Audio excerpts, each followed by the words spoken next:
Assalamualaikum warahmatullahi wabarakatuh. Kembali lagi dengan saya Bayu. Pada video kali ini kita akan membahas ya render cage pada DaVinci Resolve ya.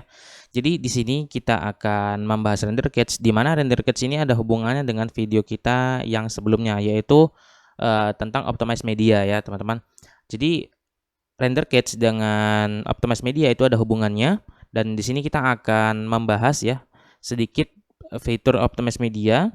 Jadi video ini adalah lanjutan dari video yang lalu ya. Teman-teman yang belum menonton silahkan kunjungi link di sudut kanan atas. Oke, jadi optimize media itu ada hubungannya dengan render cage ya, di mana nanti akan kita jelaskan. Sekalian video ini juga menjawab dari pertanyaan teman-teman yang bertanya, apakah optimize media itu sama dengan fitur pada Adobe Premiere Pro yang namanya itu adalah render into out ya, render sementara ya.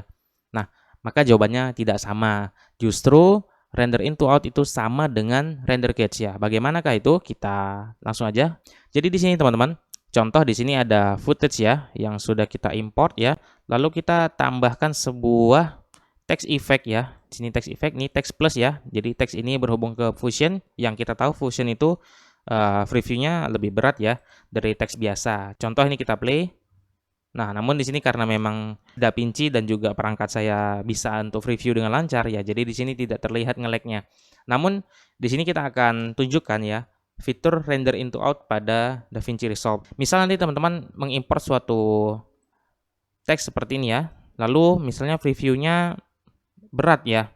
Kalau di Adobe Premiere Pro langsung terlihat di atas ini menjadi merah. Namun kalau DaVinci tidak langsung ya. Harus diaktifkan dulu pada playback ya di sini teman-teman, lalu ke render cage ya. Di sini tidak aktif karena non ya. Jadi fitur render cage ataupun render into out-nya tidak aktif ya. Jadi di sini masih non ya. Jadi ketika di sini masih belum ada merah ataupun biru ya. Kalau di DaVinci ketika dia sudah di render into out ya atau di render cage dia menjadi warna biru, kalau dia di Adobe Premiere Pro itu menjadi warna hijau kalau saya tidak salah. Maka caranya kita ke playback ya, lalu ke render cage, lalu kita pilih salah satu ya. Contoh kita pilih user. Nah, kita akan bahas satu-satu. Nah, user. Nah, di sini otomatis langsung ada merah, lalu dia menjadi biru ya. Artinya apa? Dia sudah di render sementara atau sudah di render into out. Kalau di DaVinci Resolve dia tidak perlu ditekan enter. Kalau di Adobe Premiere Pro kan harus ditekan enter. Nah, namun di DaVinci Resolve ya harus diaktifkan seperti ini ya, di manual seperti ini.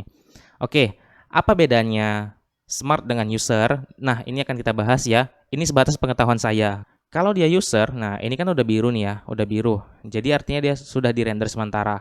Kita play, di sini kan memang udah lancar ya, seperti ini ya, tidak ada lag ya dalam previewnya, seperti itu. Nah, kalau dia user, contoh ini kita geser teman-teman ya, ini yang sudah di render, sementara sudah biru, kita geser, misalnya ini posisinya salah, misalnya kurang ke kanan ya, seperti ini. Nah, dia tidak di render ulang ya, dia sini langsung biru ya, artinya yang sudah di render tadi, tinggal geser posisi, dia tidak perlu di render ulang ya, tidak perlu di render cage.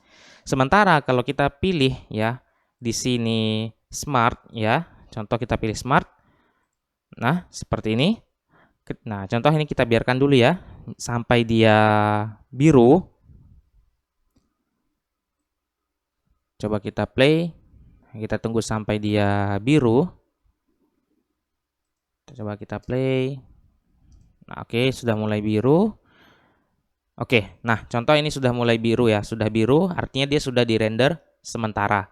Nah, coba kita geser ya, kita geser ke kiri, seperti ini. Dan ini kita geser juga. Maka dia merah lagi, artinya apa? Tadi pada posisi ini dia sudah di render sementara. Lalu ketika kita geser ke posisi yang lain, dia butuh di render lagi ya. Jadi dia artinya ada beberapa kali render ya. Jadi artinya cache juga akan semakin banyak ya. Nah, jadi akibatnya apa? Storage kita menjadi penuh ya. Ini yang saya ketahui ya. Mungkin kalau teman-teman ada yang lebih paham bisa luruskan di kolom komentar. Maka dalam hal ini saya lebih sering menggunakan user ya. Kita ke playback lalu render cage saya pilih user ya. Kenapa? Karena ketika kita geser, ya dia langsung biru seperti ini. Nah, seperti itu ya. Jadi saya lebih pilih user. Nah, mungkin kalau ada yang lebih bisa menjelaskan, silahkan tulis di kolom komentar di bawah. Oke, baik teman-teman. Apa hubungannya antara optimize media yang sudah kita bahas di video yang lalu dengan render cage? Nah, yaitu hubungannya adalah contoh kita ke project setting di bawah sini. Nah, pada master setting kita scroll ke bawah. Pada video lalu kita sudah menjelaskan tentang optimize media. Nah, lalu pada di sini ada working folder. Nah, di sini ada cache file location. Nah, teman-teman bisa lihat lokasinya di mana, yaitu di si user aser video gallery. Nah, yaitu posisinya di sini ya. Di sini video di user dan ini di video ya. Ada galeri, ada case clip ya. Di sini ya, case clip. Kita bisa lihat ya di sini ada case clip ya. Nah, jadi setiap apa yang dirender itu posisinya di folder yang tadi. Jadi semakin banyak kita render cache, maka storage kita juga akan semakin penuh. Nah, dan juga ketika kita sering menggunakan optimize media, maka juga berakibat pada storage kita yang penuh ya. Contoh ya, di sini kita lihat ya teman-teman. Di sini pada case clip kita lihat properties berapa size-nya saat ini, yaitu 148 MB. Nah, contoh ketika ini kita close dulu ya. Ketika kita cancel. Ketika ini kita geser ya dengan smart ya. Kita pakai smart lalu kita geser contohnya.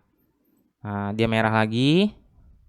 Dan juga ketika kita aktifkan optimize media, contoh ya di sini ya, ngerender lagi ya. Coba kita lihat. Kita lihat sudah berapa sekarang. Nah, sudah 160 teman-teman ya, sudah 160. Jadi kita geser sedikit saja dia ngerender ulang dan hasilnya seperti ini ya. Oke, ini kita sampingan dulu. Oke, kita akan optimize media nih filenya. Di sini sebenarnya kita lihat di metadata ini file Full HD ya, ringan sebenarnya ya. Coba kita optimize media, kita sudah centang use optimize media, lalu kita klik kanan pada footage yang akan kita generate, lalu klik generate optimize media. Oke, kita tunggu sebentar sampai DaVinci Resolve membuat file baru ya yang lebih ringan untuk di preview. Oke, sudah mau selesai. Oke, kita sekarang bisa lihat teman-teman berapa ya filenya. Kita lihat sudah 423 mega. Jadi kalau kita sering menggunakan optimize media, render cache, maka tanpa kita sadari storage kita itu menjadi penuh ya teman-teman. Nah, kalau kita nggak hapus ya, nah maka di sini kita akan bahas bagaimana cara menghapusnya.